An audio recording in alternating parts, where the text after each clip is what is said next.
इस in my YouTube channel जय श्री श्याम। आज मैं बीएससी फर्स्ट सेमेस्टर का चैप्टर फर्स्ट यूनिट फर्स्ट जो है वेक्टर कैलकुलस उससे रिलेटेड इम्पोर्टेंट क्वेश्चन लेकर आई हूँ, तो प्लीज़ ध्यान दीजिएगा। Scalar and vector triple product of vectors, ये जो है ये क्वेश्चन 15 नंबर और 25 नंबर दोनों में पूछे जा चुके हैं, तो प्लीज़ आप इस पर बहुत फोकस करिएगा। ये बहुत बहुत इम्पॉर्टेंट है। तो सबसे पहले स्केलर ट्रिपल प्रोडक्ट, यदि तीन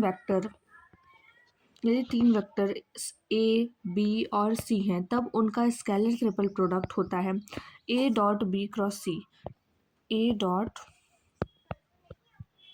बी क्रॉस सी। अर्थात पहले बी क्रॉस सी का क्रॉस प्रोडक्ट लेते हैं जो एक वेक्टर देता है, फिर उसका डॉट प्रोडक्ट लेते हैं ए के साथ, रिजल्ट हमेशा स्केलर होता है। फॉर्मूला क्या हो जाएगा आपका, A dot B cross C is equal to A B C sine theta 1 cos theta 2। अब देखिए मैं इसको डिटेल में आपको बताती हूँ कि अगर आपका ए डॉट बी क्रॉस सी है, ठीक है, तो आप ए डॉट को अलग रख लीजिए। मान लीजिए यहाँ पे ए डॉट नहीं है, पहले बी क्रॉस सी को सॉल्व करते हैं ना, पहले बी क्रॉस सी को सॉल्व करते हैं। तो इसके लिए आई cap J cap K cap और बी का क्या हो जाएगा, b1 x b1 y bz, बस खाली 1 नहीं है, ठीक है, सी X C Y C Z. अब इसको जब सॉल्व करते हैं तो कैसे किया जाता है, अगर आपको पता हो तो मैं यहाँ साइड में लिख दे रही हूँ।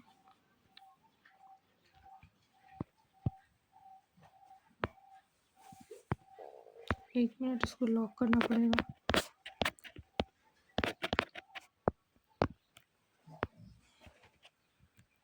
अब I cap J cap K cap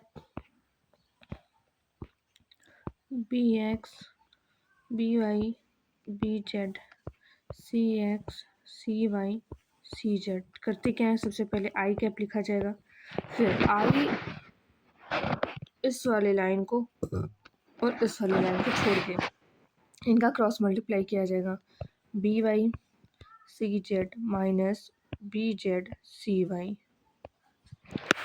फिर माइनस जे, अब जे वाले को छोड़ के, ठीक, तब जे वाले को छोड़ेंगे तो B X C Z minus B Z C X, फिर आपका होगा प्लस का के कैप। प्लस का के कैप क्या करता है, ये वाला नहीं होगा तो B X C Y minus B Y C X, इस तरीके से सॉल्व होगा। अब इसी में हम लोग ए डॉट बी क्रॉस सी कर देंगे,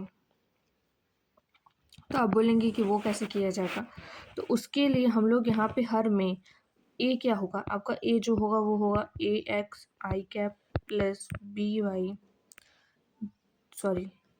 ए वाई जे कैप प्लस ए जेड के कैप, यही होगा। अब इन सबका आई वाला आई के साथ, जे वाला जे के साथ, अब के वाला के साथ मल्टीप्लाई कर देंगे तो बस सॉल्व हो जाएगा। और इसको लिखा कैसे जाता है, अगर हम इन तीनों को पूरा लिखे तो A X A Y A Z B X B Y B Z C X C Y C Z, इस तरीके से A dot B cross C को लिख सकते हैं। इस तरीके से आप को प्लानर ज्ञात कर सकते हैं। अगर तीन वेक्टर हैं, अगर वो को प्लानर है तो उनका जो ये क्रॉस आएगा ये आपका ज़ीरो आएगा, अगर ज़ीरो आएगा तो वो को प्लानर है। तो बस इतना ही स्केलर ट्रिपल प्रोडक्ट में। आइए अब आगे बढ़ते हैं। वेक्टर ट्रिपल प्रोडक्ट, यदि तीन वेक्टर्स ए बी सी तब वेक्टर ट्रिपल प्रोडक्ट होता है ए क्रॉस बी क्रॉस सी। ए क्रॉस बी क्रॉस सी, अर्थात पहले बी क्रॉस सी का क्रॉस प्रोडक्ट ले लो, फिर उसका क्रॉस प्रोडक्ट लो ए के साथ, रिजल्ट वेक्टर होता है। अब देखिए कि यहाँ पे ये कैसे आया।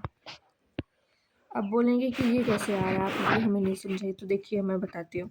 अगर आप क्या करेंगे, ये पहला वाला ए है, ई इज इक्वल टू में करके ए अंदर लिख लेंगे, ये जो दूसरा वाला है दूसरे वाले को बाहर कर देंगे, फिर ये जो तीसरा वाला है उसको सी ऐसे, फिर माइनस। अब देखिए इस वाले में क्या करेंगे, ए हर में अंदर रहेगा, इस वाले में सी बाहर कर देंगे, क्योंकि ए हमेशा अंदर रखना, तो यहाँ बी बाहर था तो यहाँ सी बाहर कर देंगे। क्या करेंगे, ए dot B,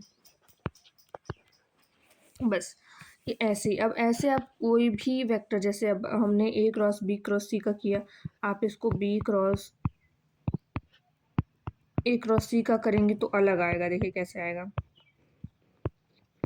B dot C A minus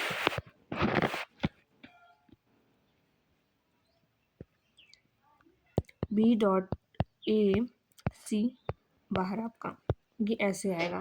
तो ये चीज़ ध्यान रखिएगा, gradient divergence curl of a vector field, ये याद रखिएगा कि ग्रेडियंट डाइवर्जेंस और कर्ल ये बहुत इंपॉर्टेंट है, बहुत पूछा जाता है। ग्रेडियंट एक वेक्टर क्वांटिटी है। अगर कोई स्केलर फील्ड हो जैसे टेम्परेचर, पोटेंशियल, प्रेशर, उसे वेक्टर फील्ड में बदलने के लिए ग्रेडियंट का यूज़ किया होता है।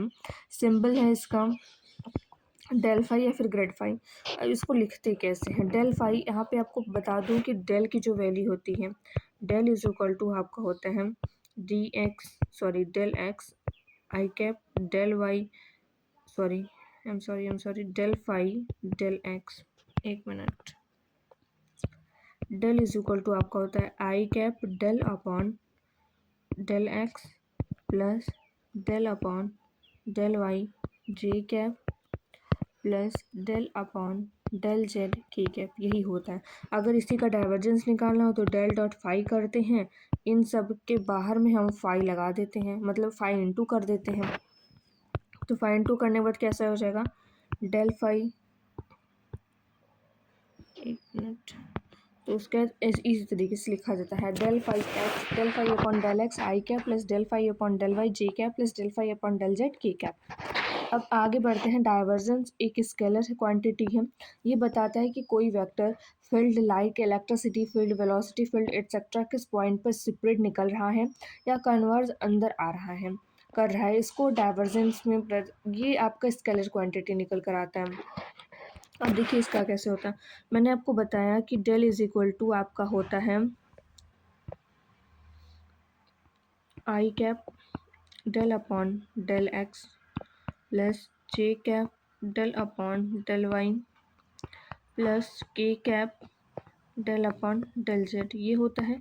और ए बराबर, ए जब आपका वेक्टर रहेगा तो हो जाएगा ए x I cap plus A Y J cap plus A Z K cap. आपको ये पता है कि आई के साथ और जे के साथ के साथ, तो हम लोग क्या करेंगे कि del upon del X A X plus del upon del Y A Y plus del upon del Z A Z, बस यही इतना करना है। इसी तरीके से आपका ये सॉल्व हो जाएगा।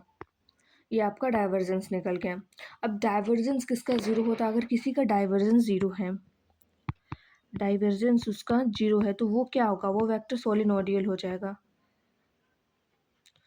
सोलिनोडियल आपको एग्जाम में सोलिनोडियल वेक्टर फाइंड करने के लिए देता है 3 नंबर में, 3 नंबर में आपसे पूछा जाता है। तो अगर सोलिनोडियल वेक्टर की बात आ रही है तो आप वहाँ पे डाइवर्जेंस निकालेंगे। ये चीज़ दिमाग में बैठा लीजिएगा, ये बहुत पूछा जाता है, बहुत इंपॉर्टेंट है। तो प्लीज़, और हम एक चीज़ और मैं बताना भूल गई, ग्रेडियंट को इसको डायरेक्शन भी बोलते हैं, डायरेक्शन डेरिवेटिव, डायरेक्शन डेरिवेटिव, ये चीज़ दिमाग में बैठा लीजिएगा। डायरेक्शन डेरिवेटिव ये ग्रेडियंट को भी कहा जाता है, तो ये चीज़ देख लीजिएगा। बस आज के लिए इतना। अगर मैं आपको इसी में ऐड करके बता दे रही हूँ, क्योंकि अलग वीडियो बनाने का कोई मतलब नहीं है। कर्ल एफ, अगर आपसे कर्ल पूछा जा रहा है तो कर्ल का मतलब होता है डेल क्रॉस ए। फिर एफ़ की बात की तो डेल क्रॉस एफ़।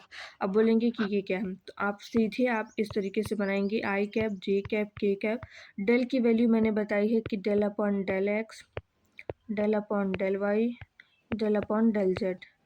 एफ़ की वैल्यू मान लीजिए F X, F Y, F Z. अब आप इसको सॉल्व कर लेंगे जिस तरीके से मैंने उसमें बताया था, इसको फिर इसको छोड़ेंगे तो I cap del upon del Y F Z minus del upon del Z F Y, फिर माइनस का जे, फिर ऐसे ही आगे आप सॉल्व करते चले जाएंगे। तो बस, और हाँ, कर्ल एफ ज़ीरो होता है। अगर कर्ल एफ आपका ज़ीरो है तो वो वेक्टर क्या होगा, ई रोटेशनल वेक्टर हो जाएगा। क्या वेक्टर होगा, ई रोटेशनल वेक्टर। अगर ई रोटेशनल वेक्टर है तो उसका कर्ल एफ क्या हो जाएगा, ज़ीरो हो जाएगा। ये कुछ चीज़ें मैंने जो सिर्फ बोल के बताई हैं, आप इसे प्लीज़ वीडियो पॉज करके चाहे जैसे भी नोट कर लीजिएगा। यही एग्ज़ाम में इम्पॉर्टेंट है ही, जो पहला यूनिट है वेक्टर कैलकुलस, बस उससे इतनी ही चीज़ें इम्पॉर्टेंट थी। जो चीज़ें इम्पॉर्टेंट थी वो मैं आपको बता चुकी हूँ। और मैं एक चीज़ और बता दूँ कि नेक्स्ट वीडियो में मैं वेक्टर अलजेब्रा के जो 3 इम्पॉर्टेंट थ्योरम हैं, क्या कहते हैं उसको, Gauss theorem, Green theorem, Stoke theorem और एक हेल्महोल्ट्ज़ थ्योरम है। ये चारों थ्योरम मैं एक ही वीडियो में, एक ही वन शॉट में लेकर आऊँगी। अगर आपको वीडियो पसंद आए तो प्लीज़ चैनल को सब्सक्राइब और वीडियो को लाइक और हमें कमेंट करके ज़रूर बताएं कि आपको वीडियो कैसा लगा और आपको किस टॉपिक पे वीडियो चाहिए। तो मैं उस टॉपिक पे आपके लिए वीडियो बनाती रहूँगी। Thank you.